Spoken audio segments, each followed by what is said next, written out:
We all know about fan bases, how they started out as small groups of local geeks, but once the internet rolled around, specifically social media, these groups expanded over the entire globe.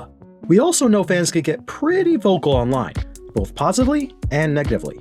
Well, as noted by the online education platform Yellowbrick, for the past few years, film studios have been taking notice of all this, incorporating some of these ideas into their own projects.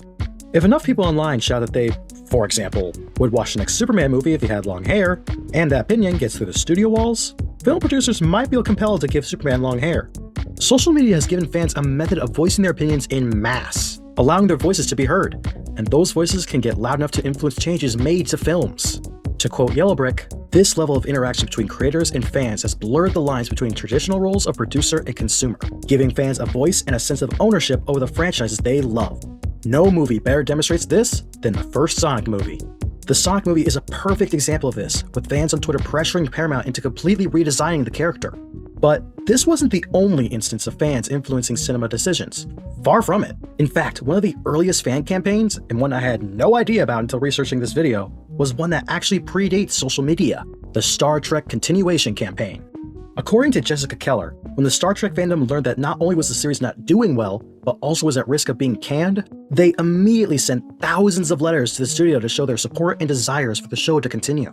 It's because of those vocal fans that Star Trek is still around today. And if fans back then could stop a show's cancellation with just a bunch of letters, imagine what they could do with the power of the internet. Oh wait, you don't have to, because the Snyder Cut takes it a step further with fans willing an entire movie into existence. As detailed by Jessica Keller, when it became clear that the Justice League movie people saw in theaters was completely different from the version Snyder wanted to make, fans demanded that Warner let Snyder create his version, creating the massive Twitter campaign, #ReleaseTheSnyderCut. Eventually, Warner Bros. Caved and gave Snyder the reins, resulting in the 4-hour version we have now, which has a much darker tone, more character development, and overall just more care put into it. Though I'm not a fan of that huge runtime. This power shift makes a lot of sense because, as explained by Chloe Gallo, the internet has changed fans from passive consumers of content to active viewers that make their own. I mean, there are so many fan creations online.